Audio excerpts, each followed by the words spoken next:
I just talked to a couple and they're looking at getting 10 Hilton Honors Aspire cards, 5 each. And I was like, dude, that's awesome because now you're looking at 10 annual free night certificates. And, if you're in Hawaii, that's a huge value. You could get away to some of those islands and, have a great almost 2-week vacation with the hotel room completely paid for. Welcome to the Military Money Manual Podcast, where every episode is all about achieving financial independence in the military faster than before. We believe personal finance shouldn't be boring or intimidating. Building wealth can be simple, and financial freedom is the ultimate financial goal. Now, here's your hosts, Spencer and Jamie. Hello, everyone. Welcome back to the Military Money Manual Podcast. Spencer here from militarymoneymanual.com, joined by my co-host, Jamie. Yeah. Today on the show, we're talking about credit cards. Woohoo! Jamie, we haven't talked about credit cards in a while. This episode was prompted by the question. I think they DM'd us at Military Money Manual on Instagram. You can also email us, podcast@militarymoneymanual.com if you want to email us. And hey, before we get going, if you'd like to give us a 5-star review on Spotify, we're almost up to 300 reviews. Really appreciate it. You just got to listen to 30 seconds of a podcast, which you're already at right now. And then you can hit the 3 dots in the Spotify app next to our podcast and you can give us 5 stars. We'll get up to 300 reviews, which would be awesome. And we're over 100 on Apple Podcasts. We'll take a 5-star review there too, if you want to give us one there as well. But here's the question from Instagram. I was just wondering what cards to get if I don't want to get too many cards and the order in which I should get them. Currently, the only card I have is a cash rewards card from Navy Federal Credit Union. Also, would I have to open a bank account with Chase or Amex in order to get a card with them? Thank you for making this site. It's been very helpful. Well, you're very welcome. And to answer the first part of your question, actually the second part of your question, I will say, no, you don't need to open up a bank account with Chase or American Express in order to get a card with them. So you don't have to worry about that. You can set up auto pay, which I highly recommend you do from your Navy Federal or USAA or wherever you bank. You can set up a auto payment from your checking account, and that will be simple enough. My next question, if I had you live on the show, dear reader, is why don't you want too many credit cards? Because if you're in the military and you're eligible for MLA, Military Lending Act benefits, you're going to get the annual fees waived on your credit cards. And that applies to active duty, Guard and Reserve on 30-plus day active orders, and dependent military spouses of Guard and Reserve or active duty. That would be my first question. But today on the show, Jamie and I are going to go through which card to get if you only want to get one card, which cards we would recommend if you want to get 3 cards, which cards you want to get if you want to get 5 cards, and which cards to take a look at if you don't have a limit and you just want to max this thing out. If I just got one card, Spencer, I think we've talked about this. Some of the listeners may already know the hot take, but I think most people would expect us to say the Amex Platinum, but we're not going to. We're going to say the Chase Sapphire Reserve, and both you and I agree on this being our top card. If I were to only get one card, we would get the Chase Sapphire Reserve. There's a $300 annual travel credit. It's easy to cash out points, lots of travel partners to transfer to. You can use them for 1.5 cents in the Chase travel portal. So 1.5 cents per point should be the lowest value you ever get with Chase, which it's very easy to get lower than that by cashing them in at like Apple or your Amex points on Amazon. Don't waste your points with something like that. It's very easy to get better than that. The only thing I'd say, Spencer, is that they might need to get a lower tier Chase card to establish a relationship with Chase first, depending on their credit history and things like that. But if you're only going to get one, try to get the Chase Sapphire Reserve. I agree, Jamie. Chase Sapphire Reserve, if I'm only going to have one card, and in fact, I put my money where my mouth is. Let me go in my wallet right now. I've got a debit card, and there's my Chase Sapphire Reserve card. I've got a business Chase card, my Amex Gold card, and that's it. I've only got 4 credit cards on me, and one of them's a debit card. So I've really only got 3 credit cards on me. I think the Chase Sapphire Reserve is a great daily driver. It's 3x points on travel and hotels, flights, taxis, all that's going to fall under there. And also dining, global restaurants. Anytime you're dining at a restaurant, you're going to get 3x points on that. And then the everything else category, you're going to get 1x points. Now, I know we're going to have tons of people in the Points and Miles community with their pitchforks coming at us because we're not earning at least 2x points on every purchase. But at a certain point, Jamie, I really value simplicity. And so if I'm only going to carry one card, it's going to be the Chase Sapphire Reserve. Like we talked about on past episodes, you don't get as much bang for your buck on the spending categories for the average person, unless you're a business owner and you're spending lots of money on a Amex Platinum or some kind of double cashback card or something like that. But the average military family is going to get their points from welcome offers or sign-up bonuses, not from making sure they have 9 different credit cards in their wallet so they can maximize this one at the gas station, this one at the BX, this one at the commissary, and this one for the Uber. Like you said, you might have to open up a lower tier card, so like a Chase Freedom Flex or a Chase Freedom Unlimited, first to establish that relationship with Chase Bank. And then after a couple months of showing them, hey, I can have a credit card and I can make the monthly payments on it, then you can apply for a Chase Sapphire Reserve. So we're fudging it a little bit there. You can always just close that account if you're dedicated to only having one card. Or if you're okay with having 2 cards, you could upgrade that Chase Freedom Unlimited or Chase Freedom Flex to another Chase Sapphire Reserve, and you'll still pay no annual fees on it. At the time of this recording, the annual fee is $550 a year. So that's $1,100 of annual fee waivers just for being active duty military. So thanks, Congress. You actually did something for us for once. The other thing, Jamie, is I have an article up on my site. If you search multiple Chase Sapphire Reserves, you can see the process that you have to go through to upgrade your lower tier Chase Freedom cards to additional Chase Sapphire Reserves. Most I think I've heard so far is 5 Chase Sapphire Reserves for one person. That's probably pushing it. I wouldn't go much over 2 or 3, honestly. Chase is usually a little bit stricter on how many cards you have than American Express, but that's just me. Let's talk about 3 cards, Jamie. 3-card Monty. What's your 3 lineup? So if I were going to get 3 cards only, I would start with the Chase Sapphire Reserve. Next, I would get the Amex Gold and then the Amex Platinum card. And again, I think a lot of people are going to say, Amex Platinum third. Why on earth would that not be first? We already talked about the Chase Sapphire Reserve. Let me real quickly hit the Amex Gold. So it has 4X on basically all food I buy.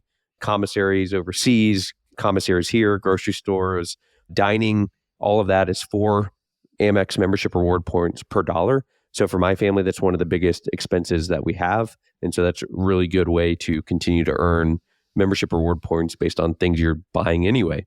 There's a couple other fringe benefits on the Amex Gold. None of them are really earth-shattering for me. I don't really care much, but I'll use free $10 of Uber or Uber Eats credit a month. I'll use the stupid $7 Dunkin' Donuts maybe a couple times a year. It's a $7 monthly Dunkin' Donuts credit. They have a $50 semi-annual benefit for Resy. So any restaurants that appear on the Resy app, RESY, you can get a credit for that. That one's actually kind of cool because you go to a restaurant that's already in your town, you spend $50 on your gold card, and that's covered. There's no you have to activate the benefit from your benefits page. You just go to any of those restaurants and they know that it's a Resy restaurant. And so you get that $50 per semi-annual. And, if the restaurant sells gift cards in the store, you could also maybe even try that. But I really like the Amex Gold. I'm a big fan of that one. Yeah, and then the Amex Platinum, it's a legendary card. 5x membership reward points on flights booked directly with the airline or through mxtravel.com. I always try to book directly with the airline because you have much easier customer service if you ever need to change anything or cancel anything or upgrade anything. It's just so much easier than going through any of the travel portals. Jamie, I remember I used to book through kayak.com and Expedia. Oh gosh, it's Dating just yourself. so bad. I know, but search for the flight on flights.google.com. And then if Google doesn't link you directly to the airline, which they usually do, then you can just go to the airline and search for the same flight. And then you can see the price there. The only gotcha there is in the States, a lot of times Google flights will display the basic economy fare with absolutely nothing. And usually you want something a little bit more than that. But yeah, I'm the same, Jamie, on the 3 cards, Chase Sapphire Reserve, Amex Gold card, the Platinum card from American Express. Between those, you're pretty much maximizing your points. You're getting some great welcome offers. You're getting some good recurring annual benefits. On the Amex Platinum, $200 Uber credit annually, $200 airline fee credit, $200 fine hotels and resort credits. I managed to use all those credits pretty much every year without thinking about it, without too much struggle.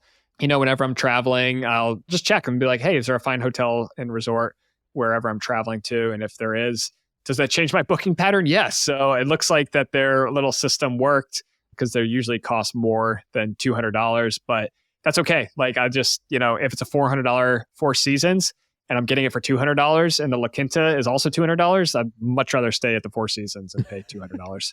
Spencer, I think a lot of times people look at the Amex Platinum because of the lounge access. The Centurion lounges are great. I think that's why it's so popular with the military. Anytime we go in the lounge, we see service members. We kind of stick out like a sore thumb in there. So please, another public service announcement, as I always do whenever it comes up, is try to act like you belong in the lounge. But the Platinum does come with Centurion Lounge access. You can also get like Delta Sky Club access if you're flying on a Delta reservation with the Platinum card. The Chase Sapphire Reserve also has lounge access. They have their own network of lounges now for Chase, and they also have Priority Pass for both the Chase Sapphire Reserve and the Amex Platinum. The Platinum also comes with rental car and hotel statuses, so you can get top tier, or I guess mid-level tier status with some rental cars and hotels based on being an Amex Platinum card holder. So those three in your wallet, if you're only going to get three, are very powerful combinations to make your travel more comfortable. Lots of points and partnership options for transferring points with both Chase and Amex points. And when you have the Amex Gold first and then the Amex Platinum, because of the new lifetime language that Amex has that we talked about a few months ago, you can always upgrade that Gold to another Platinum if you wanted to get more advanced or more potentially complex in your strategy later. That's why we did Gold first and then Platinum, because you will not get the welcome offer if you do Platinum first and then Gold. You would not get the welcome offer for the Gold card. Yeah, that's due to the new Amex family language rules that came into effect earlier in 2024. Okay, so that's the three cards, Jamie. If we're going to add two more cards, here's our first point of disagreement. Finally, we get some conflict on this show. The American Express Hilton honors Aspire card. I would add that one. And I would also add, now I fudged a little bit here. I would either add an Amex Platinum Charles Schwab card. So you're not going to get the welcome bonus if you already have an Amex Platinum card, usually.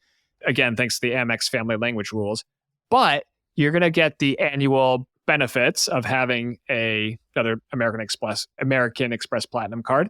Also, you can cash out Amex membership reward points for 1.1 cents each through the Schwab Platinum card into your Schwab bank account, and then you can just move the money wherever you want after that.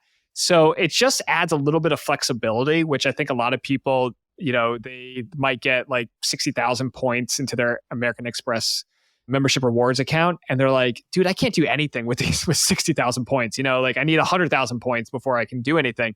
Or like I've got, maybe they've got a large family and they're like, it doesn't make sense for us to try to book, 4 tickets on points because that's going to require, hundreds of thousands or millions of points.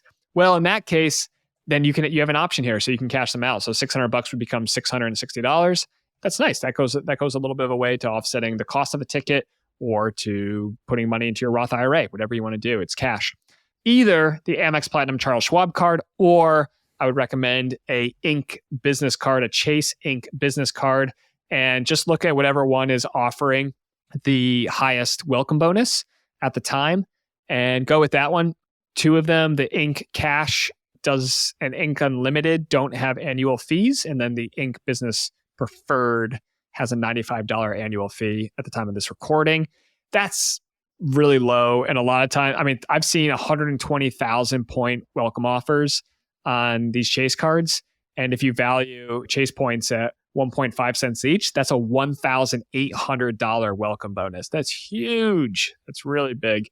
If you can get 2 cents per point by like transferring them to a travel partner like Hyatt or United, get 2 cents per point, all of a sudden $120,000 Chase Ultimate Reward Point welcome bonus becomes worth $2,400. So that's a huge welcome bonus, especially if the minimum spend is only like $6,000.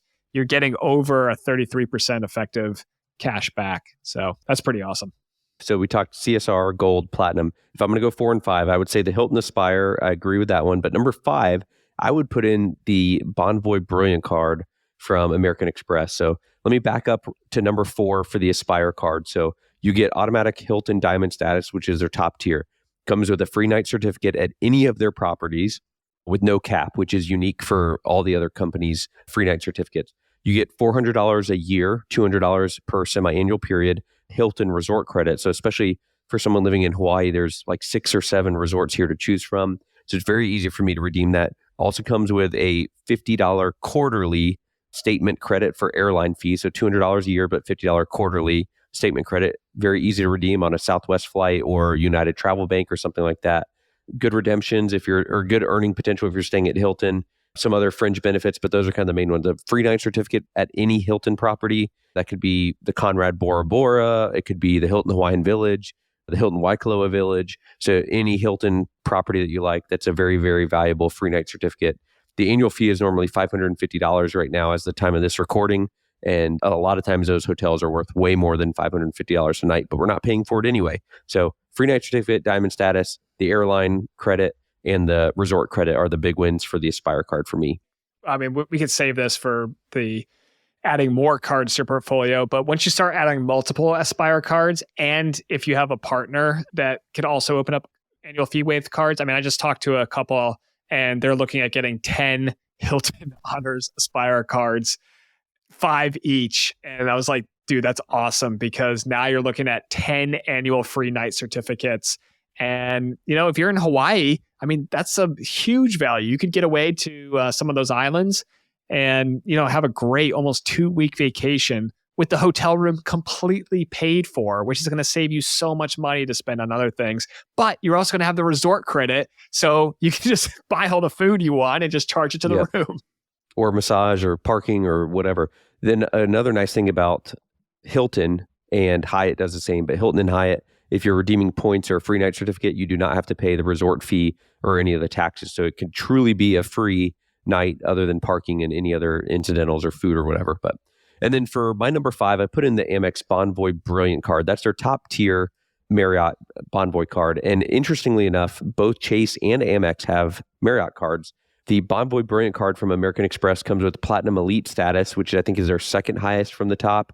Comes with a free night certificate after your first annual anniversary night as well. So that free night certificate is up to the 85,000 point level. And you can also top it off with 15,000 additional points from your account of points there as well. So you can get a free night with just a little top off there available.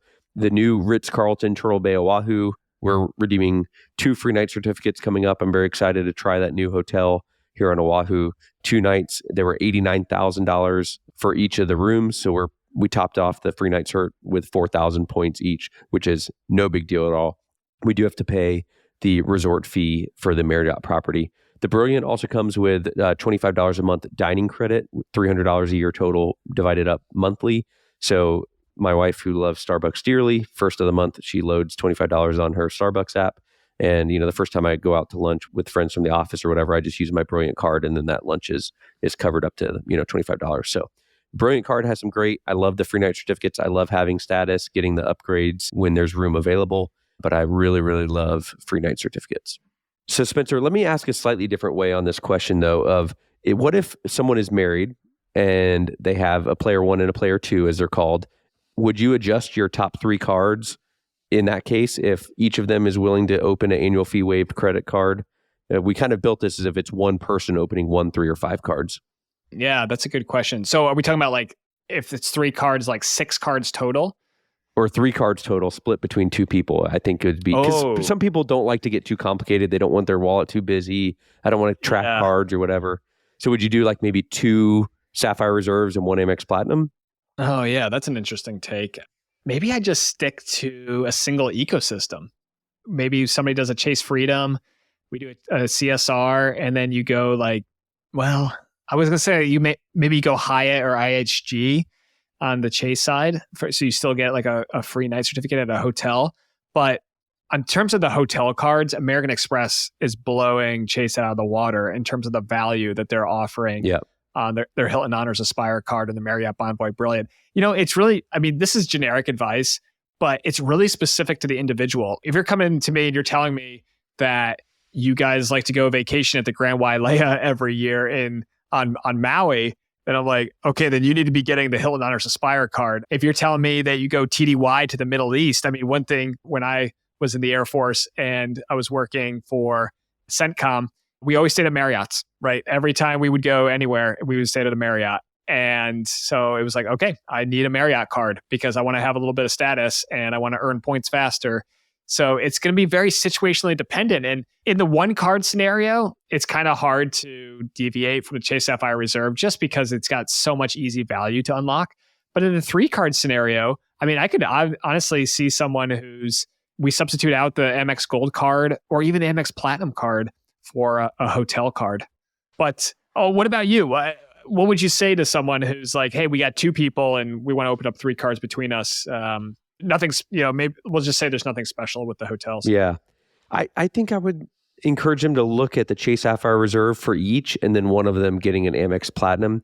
This Chase Sapphire Reserve is just so easy to use your benefits. And I think a lot of people who are timid and like, I only want 3 cards may not be in a position where they want to fully maximize or upgrade cards or track a bunch of benefits. So $300 a year travel credit with an annual fee waived credit card, you don't have to do any work to redeem anything. So it's just too easy to skip that. I think I would do player 1 and player 2, each getting a Chase Sapphire Reserve, and then one of you getting a platinum card. And then what that allows you to do is to open up doors in the future. If you do want to get a gold, player 2 could get a gold, and then player 2 could get a platinum. So you don't have to shut down everyone's future travel hacking strategy by splitting them up like that, potentially.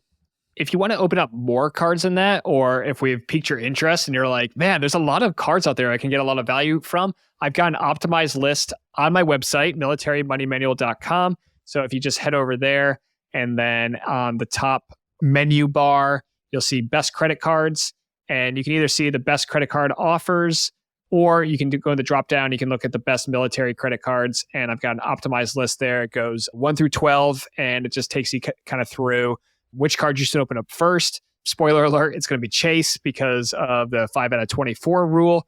And then you can move on to American Express, and then you just got to make sure that you're abiding by the Amex family language rules, which means you got to start at the lowest tier card, the one without an annual fee, or the lowest annual fee, and then work your way up to the highest annual fee. And that's in order that you can earn the welcome bonuses on each card as you work your way up. Spencer, I just looked up between player 1 and player 2 in my family, we currently have 32 cards in our portfolio. So, some people may hear that and be like, oh, challenge accepted. It's on. Jamie's a noob. Other people be like, oh my goodness, it's so complicated. But it doesn't have to be complicated. And in a second, you can share what you guys are at right now. I know you've downsized a little bit since separating, but I don't carry them all. And like we've said a couple times recently, I carry my gold card. I carry Chase Freedom Unlimited. I carry my Chase Sapphire Reserve. And if I'm working on a sign-up bonus or a welcome offer on any card, I'll carry that card. And that's it. So if it's food, it goes on the gold card. If it's a flight, it goes on the platinum card. And then everything else just goes on whichever Chase card, Chase Sapphire Reserve or Freedom Unlimited I have in my wallet. Just because I have 32 cards doesn't mean I'm spending on each of those. And it doesn't need to be complicated. They're all on auto pay. I don't even log in and pay the bill anymore. I just let auto pay kick in. I don't even deal with it. It just happens. Same way, Jamie, with the auto pay. I think that's the greatest thing ever. I wish I'd enabled that a long time ago. And it saves so much time. But honestly, I'm only paying probably 3 bills: Chase Sapphire Reserve, Amex Gold, and then if I bought a flight, probably the Amex Platinum. But I'm the same way. Like I said earlier in this episode, 3 cards in my wallet, 3 credit cards in my wallet. Between me and player 2, we've got 24 open at the moment. So it seems like pretty low numbers. I think we were pushing 30s at one point, but I did have to close, or I didn't have to, but I chose to close an Amex Platinum card, one of my 7, because I got charged an annual fee on it almost 2.5 years after separating. So there's a data point right there. 2.5 years after separating from active duty. They offered to downgrade it to an Amex Green. There was no retention offer, so I just closed it. It's okay. I got 6 more. Yeah.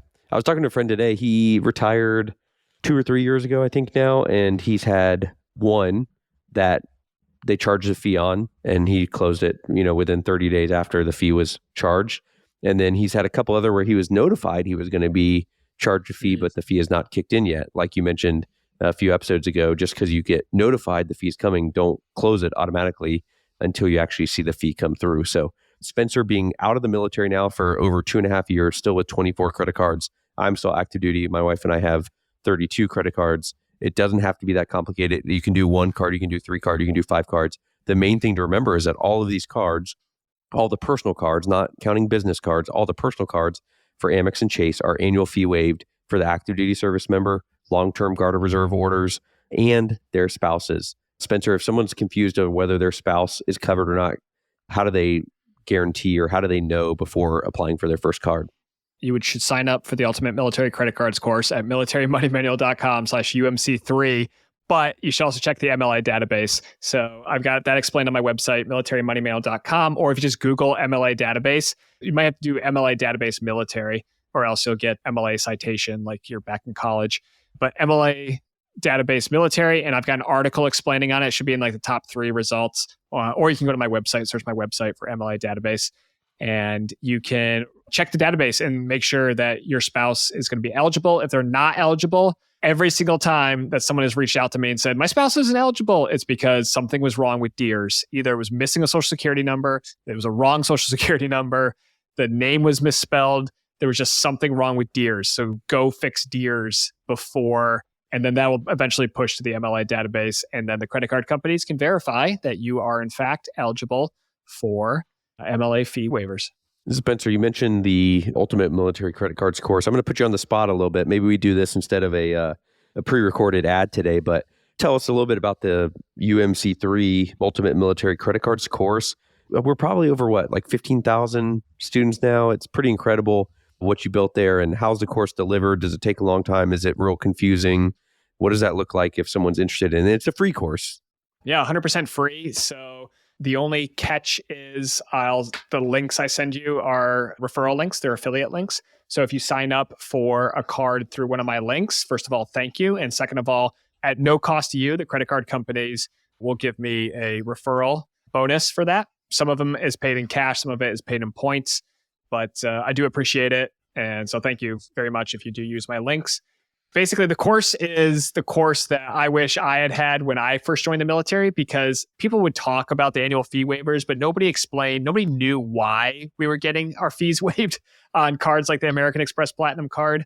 And nobody really knew how far you could take this. I mean, one of my graduates said, Spencer, first of all, thank you for the resources. My wife and I have collectively opened 10 Amex Platinum cards, 3 Amex Gold cards, 4 Amex Green cards, Amex Business Gold, a Bonvoy Brilliant, 4 Hilton Aspires, a Delta Reserve, 3 Chase FI Reserves, 2 US Bank Altitude Reserves, 2 Built MasterCards, 2 Barclays American Airlines Red cards, a Citi American Airlines Executive, and a Citi American Airlines Business Platinum card, and a Partridge in a Pear Tree. He said, currently we're running at 15 out of 24, meaning they've opened up 15 cards. Each of them has opened up 15 cards in the last 24 months. So I said, dude, that's awesome. You might want to slow down and like get off the internet for a little bit.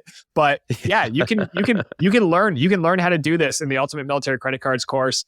We've had over 15, we're almost up to 16,000 graduates now. It's been running since 2019, I think, or 18. I'll have to double check on the dates there, but it walks you through exactly which cards open up in which order, shows you how to get all the free benefits, shows you how to start travel hacking, shows you how I stayed in $2,000 per night hotel rooms for free. My wife and I almost exclusively fly business class now, thanks to the points that we've earned from these cards. And it just really breaks it down and makes it simple, and it helps you understand, like, are you eligible for these benefits? So you can double check before you apply for your card. And the format, Jamie, it's very simple. It's 5 days, email based. I'll send you an email. There'll be some links you can click on there to go read on my website. It takes me maybe like 5 minutes to read it, probably less than that. And it just walks you through a series of lessons explaining the theory, fundamentals, tips, and tricks that I use to rack up over 2 million credit card reward points in 3 years. And I paid no annual fees. So check it out, militarymoneymanual.com/UMC3.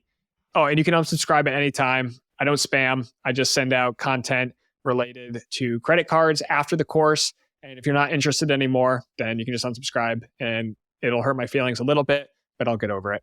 As one of the early beta students in that course, it's been cool to see that course grow and continue to offer that for free to all the listeners and the website readers is really neat. So thanks for doing that for the military community. Again, that's militarymoneymanual.com/UMC3. So 1 credit card, 3 credit cards, or 5 credit card strategies we talked through today.